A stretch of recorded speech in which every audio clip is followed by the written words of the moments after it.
ഈശോമിശിഹായ്ക്ക് സ്തുതിയായിരിക്കട്ടെ.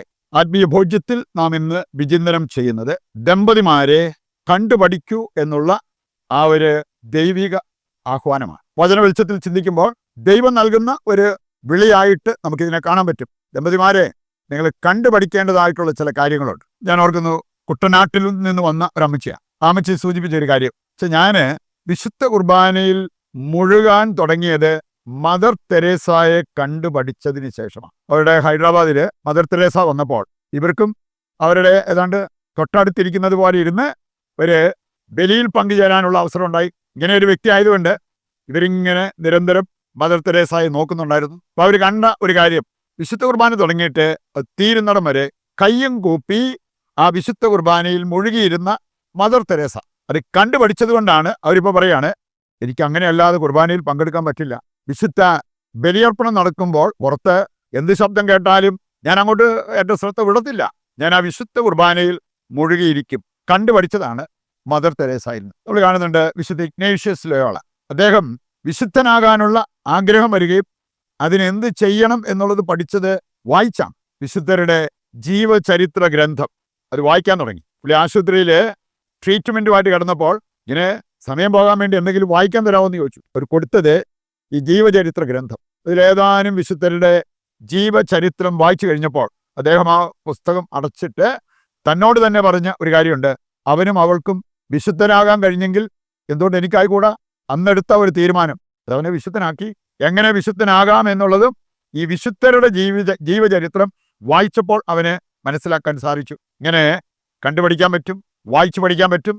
മറ്റുള്ളവരിലേക്ക് നമ്മുടെ ശ്രദ്ധ കൊണ്ടുവന്നാൽ അവരുടെയൊക്കെ ജീവിതത്തിൽ നിന്ന് പലതും നമുക്ക് പഠിക്കാൻ പറ്റും എന്നുള്ളത് നാം മനസ്സിലാക്കിയിരിക്കണം. ഒരു കാര്യം, ദൈവത്തിൽ നിന്ന് നമുക്ക് പലതും പഠിക്കാൻ കഴിയും എന്നുള്ളത് ഹൃദയത്തിൽ ഉറപ്പിക്കേണ്ട ഒരു സന്ദേശമാണ്. ഒത്തിരി കാര്യങ്ങൾ നമ്മൾ പഠിക്കേണ്ടത് ദൈവത്തിൽ നിന്നാണ്, മനുഷ്യരിൽ നിന്നല്ല, ദൈവത്തിൽ നിന്ന്. സ്നേഹിക്കാൻ നമ്മൾ പഠിക്കേണ്ടത് ദൈവത്തിൽ നിന്നാണ്. യോഹന്നാൻ 3:16 എങ്ങനെയാണ് സ്നേഹിക്കേണ്ടതെന്ന് അവിടെ പറഞ്ഞിട്ടുണ്ട്. എന്ത് വിലയാണ് ഇതിന് കൊടുക്കേണ്ടത്? പിതാവായ ദൈവം തൻ്റെ ഏകപുത്രനെ വിലയായി നൽകി. എനിക്ക് ഏറ്റവും വിലയുള്ളത് നൽകി പിതാവ് നമ്മെ സ്നേഹിച്ചു. റോമാലേഖനം 5:7-8 വചനങ്ങൾ എടുക്കുമ്പോൾ പുത്രനായ യേശു തനിക്ക് ഏറ്റവും വിലപ്പെട്ട തൻ്റെ ജീവൻ നൽകി നമ്മെ സ്നേഹിച്ചു. അതുകൊണ്ട് സ്നേഹിക്കാൻ നമ്മൾ പഠിക്കേണ്ടത് ദൈവത്തിങ്കിലേക്ക് നോക്കിയാണ്. അതുപോലെ തന്നെ ക്ഷമിക്കാൻ പഠിക്കേണ്ടത് ദൈവത്തിങ്കിലേക്ക് നോക്കിയാണ്. ലൂക്കാ 23:34 വായിക്കുമ്പോൾ അവിടെ നമ്മൾ കാണുന്നു, കുരിശിൽ കിടന്ന് കുരിശിലേറ്റിയവരെ അവരോട് ക്ഷമിച്ച് അവർക്ക് വേണ്ടി പ്രാർത്ഥിക്കുന്ന പിതാവിൻ്റെ കാരുണ്യം യാചിച്ച് പ്രാർത്ഥിക്കുന്ന യേശുവിനെ അവിടെ കാണാൻ പറ്റും. ഒരു വ്യവസ്ഥകളും ഇല്ലാതെ ക്ഷമിക്കാൻ സാധിച്ച ഒരു വ്യക്തിയാണ് യേശു എന്ന് ഇതിലൂടെ നമുക്ക് കാണാൻ പറ്റും. ജെറമ്യായുടെ പുസ്തകം 3-22 വചനം വായിച്ചാൽ അവിടെ നമ്മൾ കാണുന്നു, പിതാവായ ദൈവം പറയുന്നൊരു കാര്യം, എൻ്റെ മക്കളെ, നിങ്ങൾ എൻ്റെ മക്കളിലേക്ക് തിരിച്ചു വരിക. എത്ര വലിയ പാപം ചെയ്തവരോ തെറ്റ് ചെയ്തവരോ ആകട്ടെ, എൻ്റെ മക്കളിലേക്ക് തിരിച്ചു വരിക. ഞാനെല്ലാം ക്ഷമിക്കും. ഞാൻ നിങ്ങളുടെ നഷ്ടപ്പെട്ട ഐശ്വര്യം പുനർസ്ഥാപിക്കുകയും ചെയ്യും. ഇതാണ് ജെറമ്യാ 3 കടന്നു പോകുമ്പോൾ നമ്മൾ കാണുക. മൂന്നാമത്തെ കാര്യമാണ്, നമുക്ക് മറക്കാൻ സാധിക്കുന്നതും ദൈവത്തിൽ നിന്ന് പഠിക്കുമ്പോഴാണ്. ക്ഷമിച്ചാൽ മാത്രം പോലെ മറക്കാൻ പറ്റണം. നമുക്ക് കാണാൻ സാധിക്കും, മഗ്ദലന മറിയത്തിന്റെ തെറ്റുകളും പാപങ്ങളും കർത്താവ് ക്ഷമിച്ചു. പിന്നീട് ഒരിക്കൽ പോലും അതേക്കുറിച്ചൊരു സൂചന പോലും നൽകുന്നതായിട്ട് നമ്മൾ കാണുന്നില്ല. എന്ന് പറഞ്ഞാൽ ദൈവം ക്ഷമിക്കുന്നതോടൊപ്പം അത് മറക്കും. നമുക്കൊക്കെ പല സംസാരം കഴിഞ്ഞാലും ചില കാര്യങ്ങളൊക്കെ ഇങ്ങനെ തകട്ടി കയറി വരും. ക്ഷമിച്ചു, കുഴപ്പമില്ല, ഞാനിനി അതെല്ലാം വിട്ടു എന്നൊക്കെ പറഞ്ഞാലും ചില വ്യക്തികളെ കാണുമ്പോഴത്തേക്കും പഴയ കാര്യങ്ങൾ മനസ്സിലേക്ക് തകട്ടി വരുന്ന അവസ്ഥ. അതാണ് ദൈവത്തിൻ്റെ ക്ഷമയും നമ്മുടെ ക്ഷമയും തമ്മിലുള്ള വ്യത്യാസം. ദൈവത്തിൽ നിന്നാണ് ക്ഷമിക്കാൻ നമ്മൾ പഠിക്കേണ്ടത്. മറ്റൊന്നാണ്, ലളിത ജീവിതം നയിക്കാൻ ദൈവത്തിൽ നിന്നാണ് നമ്മൾ പഠിക്കേണ്ടത്. 2 കൊരിന്തോസ് 8:9 വചനം, അവൻ സമ്പന്നനായിരുന്നിട്ടും നമ്മെ പ്രതി ദരിദ്രനായി തൻ്റെ ദാരിദ്ര്യത്തിലൂടെ നമ്മെ സമ്പന്നരാക്കാൻ. അതാണ് വചനം നമ്മെ ഓർമ്മിപ്പിക്കുക. ലൂക്കാ 19:35 വചനം എടുക്കുമ്പോൾ കഴുതപ്പുറത്തിരിക്കുന്ന യാത്ര ചെയ്യുന്ന യേശുവിനെ കാണാൻ പറ്റും. രാജാക്കന്മാരൊക്കെ കുതിരപ്പുറത്തായിരുന്നു. രാജാക്കന്മാരുടെ രാജാവായ യേശു കഴുതപ്പുറത്തിരുന്ന് യാത്ര ചെയ്യുന്നത് കാണാൻ പറ്റും. എന്ന് പറഞ്ഞാൽ ലളിത ജീവിതം, അതാണ് അവിടെ നമ്മൾ കാണുക. അവസാനമായിട്ട് 5ാമത്തെ കാര്യമാണ്, ഹൃദയ ഐക്യം ദൈവത്തിൽ നമ്മൾ പഠിക്കേണ്ടതാണ്. കുടുംബാംഗങ്ങളാണേലും ഐക്യമുള്ളവരാണെങ്കിൽ വൻ കാര്യങ്ങൾ അവിടെ സംഭവിക്കും. മത്തായി 18:19 നിങ്ങളിൽ 2 പേർ യോജിച്ച് ചോദിക്കുന്ന ഏത് കാര്യവും സ്വർഗസ്ഥനായ പിതാവ് നടത്തിത്തരും. ഇതാണ് ദൈവത്തിന്റെ വാഗ്ദാനം. യോഹന്നാൻ 10:30 വായിക്കുമ്പോൾ യേശു പറയുന്നുണ്ട്, ഞാനും പിതാവും ഒന്നാണ്. ആ ഹൃദയത്തിന്റെ ഐക്യമാണ് അവിടെ നമുക്ക് കാണാൻ പറ്റുക. രണ്ടാമത്തെ കാര്യം, നല്ലവരെ നമ്മൾ കണ്ടുപഠിക്കണം. നല്ലവരെ മർക്കോസ് 9-38 മുതൽ വായിക്കുമ്പോൾ അവിടെ നമ്മൾ കാണുന്നുണ്ട്, യോഹന്നാൻ വന്നിട്ട് യേശുവിനോട് പറഞ്ഞൊരു കാര്യം, ഞങ്ങളൊരാളെ കണ്ടു, അവന് അത്ഭുതങ്ങൾ പ്രവർത്തിക്കുന്നുണ്ട് നിന്റെ നാമത്തിൽ, പക്ഷേ ഞങ്ങൾ അവനെ സ്റ്റോപ്പ് ചെയ്തു, തടഞ്ഞു. കാരണം പറഞ്ഞത് അത് നമ്മുടെ ഗ്രൂപ്പിൽപ്പെട്ടവനല്ല. കർത്താവ് പറഞ്ഞ അതിൻ്റെ ആവശ്യമില്ലായിരുന്നു. ആര് നന്മ ചെയ്താലും അത് നന്മയാണ്. അത് അംഗീകരിക്കാനുള്ള ഒരു വിശാല മനസ്സ് നമുക്കുണ്ടാകണം.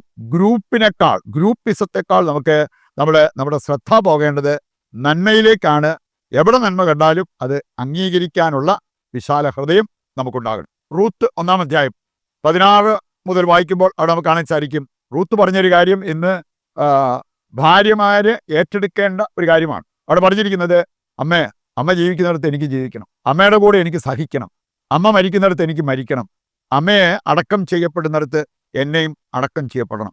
എന്ത് സ്നേഹപൂർവ്വം ത്യാഗോജ്ജലമായിട്ട് ജീവിക്കാനുള്ള മനസ്സോടെ റൂത്ത് പറഞ്ഞ ഒരു കാര്യമാണ്. ഇന്ന് കഷ്ടപ്പാട് ബുദ്ധിമുട്ടൊക്കെ ഒഴിവാക്കി സുഖജീവിതം നയിക്കുക എന്നുള്ളതാണ് പലരുടെയും ഒരു ലക്ഷ്യം എന്നുള്ളത് നമുക്ക് മനസ്സിലാക്കാൻ പറ്റും. അപ്പോസ്തല പ്രവർത്തനം 7:59-60 വായിച്ചു കഴിഞ്ഞാൽ നമ്മൾ കാണുന്നു, സ്തേഫാനോസ് അവന് മുട്ടുകുത്തി തന്നെ കല്ലെറിഞ്ഞവർക്ക് വേണ്ടി പ്രാർത്ഥിച്ച് അവരെ അനുഗ്രഹിച്ച് ഭാഗ്യമരണം പ്രാപിക്കുന്നവൻ. വേണമെങ്കിൽ ഇതുപോലെ നമുക്ക് ഹൃദയപൂർവ്വം ക്ഷമിക്കാൻ പറ്റും. അവസാനമായി നമ്മൾ ചിന്തിക്കുന്നത്, മൃഗങ്ങളെ പോലും കണ്ടുപിടിക്കാൻ പറ്റും. ദമ്പതിമാരോട് മൃഗങ്ങളെ കണ്ടുപിടിക്കാൻ വിശുദ്ധ ഫ്രാൻസിസ് സാലസ് പറഞ്ഞിട്ടുണ്ട്. ആനയെ കാണുക, ആനയുടെ കാര്യം ശ്രദ്ധിച്ചാൽ ഒരു 3 വർഷമൊക്കെ കൂടുമ്പോഴാണ് ഒരു കൊമ്പനാന പിടിയാനയും കൊണ്ട് ഒരു രഹസ്യ സ്ഥലത്തേക്ക് പോകുന്നതും 5 ദിവസം മാക്സിമം ഇണചേരുന്നത്. തിരിച്ചു വരുമ്പോൾ വെള്ളത്തിലിറങ്ങി ദേഹശുദ്ധി വരുത്തിയിട്ടാണ് അവ വരുന്നത്. ദമ്പതിമാർ ഇവരെ കണ്ടുപഠിക്കണം. ഒന്ന്, ആത്മസംയമനം പാലിക്കാൻ. അതുപോലെ തന്നെ നിങ്ങൾ മറ്റുള്ളവർക്ക് ഒരു വിധത്തിലും ഒരു ഉതപ്പോ ബുദ്ധിമുട്ടോ വരുത്താതിരിക്കാൻ ശ്രദ്ധിക്കണം എന്നുള്ളത് ഈ ഒരു ആനയിൽ നിന്ന് കണ്ടുപഠിക്കാനാണ് ഈ വിശുദ്ധൻ പറഞ്ഞത്. പിന്നെ നമ്മൾ കാണുന്നുണ്ട് ഒരു സംഭവം പറഞ്ഞത്, ഒരു പിടിയാനയും കൊമ്പനാനയും വെള്ളം കിട്ടാതെ ദാഹിച്ചു വലഞ്ഞ് അതിങ്ങനെ തപ്പി ചെന്നപ്പോഴത്തേക്കും ചെറിയൊരു കുഴി, കുറച്ച് വെള്ളം കിടപ്പുണ്ട്. 2 കൊമ്പനും പിടിയും തുമ്പിക്കൈ അതിനകത്തിട്ടു കുടിക്കാൻ വേണ്ടി. കുറേ നേരം കഴിഞ്ഞിട്ടും വെള്ളത്തിന്റെ അളവ് കുറയുന്നില്ല. എന്താ കാരണം? പിടിയാന വിചാരിച്ചു കൊമ്പനാന കുടിച്ചോട്ടെ, കൊമ്പൻ വിചാരിച്ചു പിടിയാന കുടിച്ചോട്ടെ. ആ ആനകൾക്ക് പോലും പരസ്പരം ഉണ്ടായിരുന്ന കരുതൽ, അതാണ് അവിടെ നമുക്ക് കാണാൻ പറ്റുക. ഇന്ന് കാട്ടിക്കിടക്കുന്ന ആനയ്ക്ക് ഇങ്ങനെ ചിന്തിക്കാൻ പറ്റുന്നുണ്ട്. കൊട്ടാരത്തിൽ കഴിയുന്ന ചില താപ്പാനകളുണ്ട്, അവരെ സംബന്ധിച്ചിടത്തോളം സ്വാർത്ഥതയുടെ ലോകം. അവർക്ക് മറ്റുള്ളവരുടെ കാര്യം അതൊരു പ്രശ്നമല്ല. മറ്റുള്ളവരെ ചൂഷണം ചെയ്താണെങ്കിലും എൻ്റെ സുഖം, എൻ്റെ നേട്ടം, അങ്ങനെ ചിന്തിക്കുന്ന വ്യക്തികളെ നമ്മൾ കണ്ടെന്ന് വരും. നമുക്ക് മൃഗങ്ങളിൽ നിന്ന് പോലും നല്ലത് പഠിക്കാൻ പറ്റും. അങ്ങനെ പഠിച്ച് ദമ്പതിമാരാണേലും പരസ്പരം കരുതുന്ന സ്നേഹമുള്ള ദമ്പതിമാരായി മാറണം. അതിനുവേണ്ട കൃപയ്ക്കായി നമുക്ക് ഈ പ്രതിഷ്ഠാ ജപത്തിൽ പങ്കുചേർന്ന് പ്രാർത്ഥിക്കാം.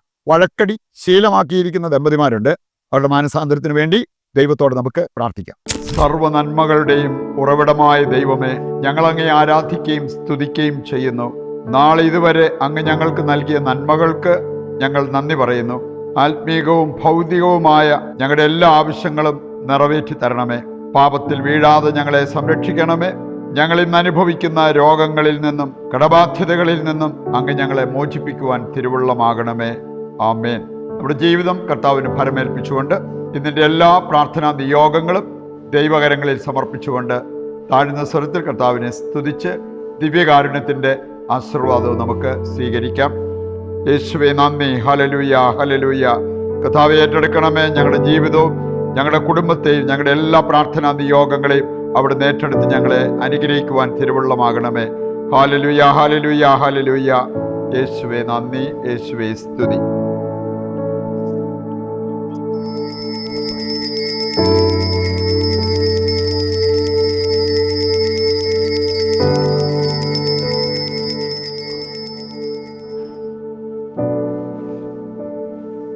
ഈശോമിശിഹായ്ക്ക് സ്തുതിയായിരിക്കട്ടെ.